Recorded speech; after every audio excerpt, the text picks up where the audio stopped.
My cousin stole every man I ever loved. She smiled, whispered lies, and watched them leave me. My family said I was paranoid. Then I brought home an ex-con who saw through her in one night. What happened next changed our family forever. I stopped bringing dates to family gatherings when I turned 28. By then, Vanessa had claimed 3 of them. The pattern never varied. My cousin would arrive looking stunning, seek out whoever I'd brought, lean close during conversations, laugh at their jokes with perfect timing. Within hours, they'd forget I existed. Claire's always been the smart one, she'd tell them, voice dripping sympathy. But between us, I worry she works too much.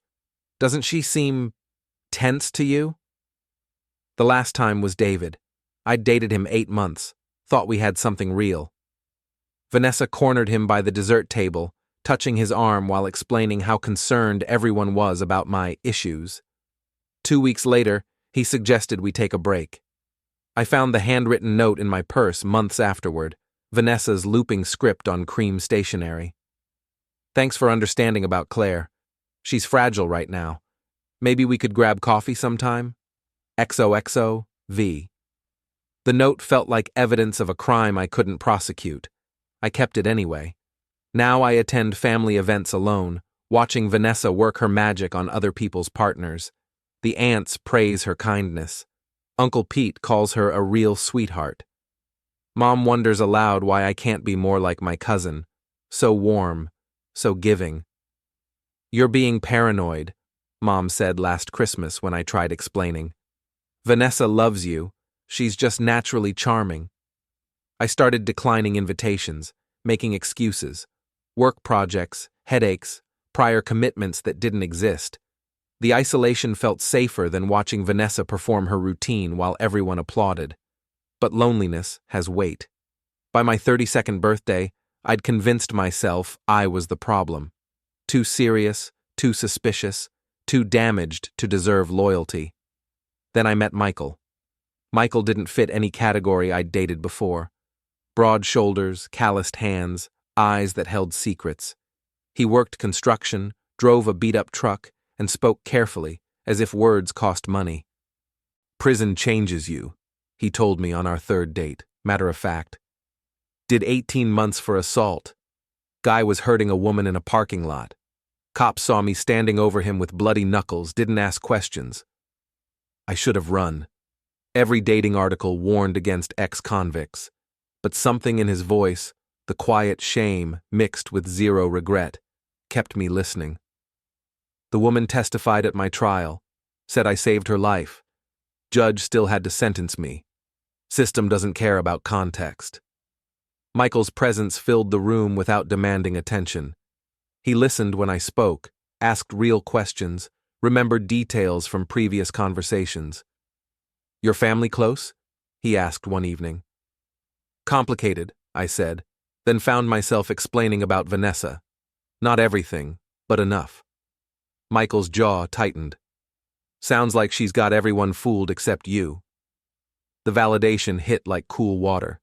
Someone believed me. When Mom called about Thanksgiving, I hesitated. Michael noticed my phone lighting up, watched me decline the call. Avoiding someone? My mother. She wants me to bring someone to Thanksgiving. I usually go alone now. Because of your cousin. It wasn't a question. Michael understood predators. Come with me, I said, surprising myself. I'll come. He reached for my old camera sitting on the coffee table, turning it over in his hands. This work? Sometimes. It's temperamental. Mind if I borrow it sometime? Used to take pictures before. He gestured vaguely. Before everything went sideways.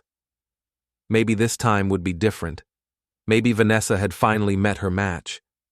Vanessa arrived 15 minutes after us, making an entrance in a burgundy dress that hugged every curve. Her smile faltered when she saw Michael, but she recovered quickly.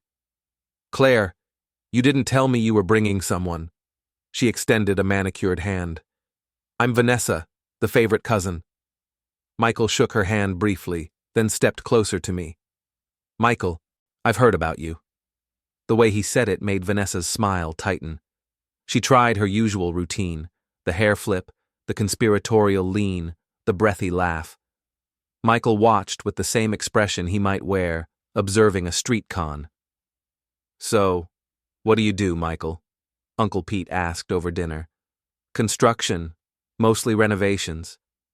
"That's honest work," Vanessa said, voice sugary. "I admire men who work with their hands." She touched his forearm. Michael looked down at her hand like she'd placed a spider on him. "Excuse me." He stood, walked to the kitchen. I followed, finding him by the sink, gripping the counter. "You okay?" "She's everything you said. Worse, maybe." He turned to face me. "The way she talks about you when you're not listening, it's vicious." "What did she say?" "Called you desperate. Said you'd brought home strays before." His voice hardened. "Asked if I knew about your emotional problems." Heat flooded my face. "Michael, I can explain." "Nothing to explain. I see what she's doing." He pulled a crumpled receipt from his pocket. "Got this from the hostess at that restaurant where she suggested we meet for drinks. You know, the one she slipped me while you were in the bathroom." My stomach dropped. The receipt showed a reservation for 2 under Vanessa's name. "She's been planning this since we walked in," Michael said. "Are you going to meet her?" "Claire." He stepped closer, cupped my face in his hands. "I spent 18 months surrounded by manipulators and liars. I know the type. Your cousin's amateur hour compared to some predators I've met." Relief flooded through me. For the first time in years, someone had seen through Vanessa's performance and chosen me anyway. We returned to dinner. Vanessa kept trying, but Michael deflected every advance with polite indifference. By dessert, she was practically sulking. "Michael seems nice," Mom said later. "A little rough around the edges, but he obviously cares about you." I glanced toward the living room where Michael sat with Dad, discussing football. Vanessa hovered nearby, still hunting. "Yeah," I said. "He does." The call came at 3 a.m. Vanessa had been in a car accident, awake, stable, but asking for me specifically. I found her in the ER looking smaller than I'd ever seen her, makeup smeared, designer dress torn. "Claire," her voice cracked. "I thought you might not come." Of course I came. What happened? I was driving home from a date. Started crying, couldn't see properly. She stared at the ceiling. Hit a guardrail. "Why were you crying?" Vanessa's laugh held no humor. "Because he chose you. Michael chose you, and I couldn't understand why." The honesty startled me. Vanessa never admitted defeat. "I've been thinking lying here. About why I do it. Take your boyfriends, I mean." I waited. "Remember when we were 12? That summer at Grandma's lake house?" "Vaguely." "You had that diary, pink with a tiny lock. You wrote about everything, your crushes, your dreams, how you wanted to be a photographer." Her voice grew quiet. "I read it while you were swimming." My chest tightened. "Vanessa, you wrote about how lucky you felt to have a best friend like me, how you hoped we'd always be close." She turned to look at me, eyes red-rimmed. I'd never had anyone write about me like that. Never felt that valued. I remembered that diary, remembered losing it somewhere at the lake house.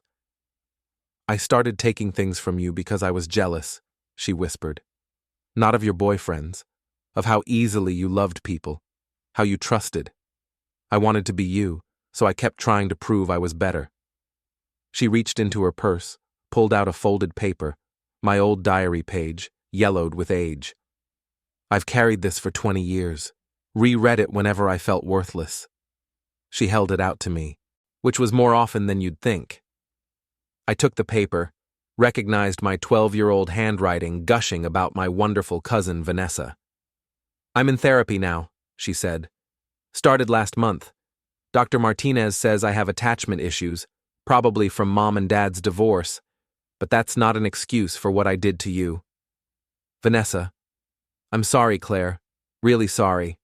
I know it doesn't fix anything, but I needed you to know. I folded the diary page, slipped it into my pocket. What happens now? I don't know. I'd like to try being actual family if you'll let me. She managed a weak smile.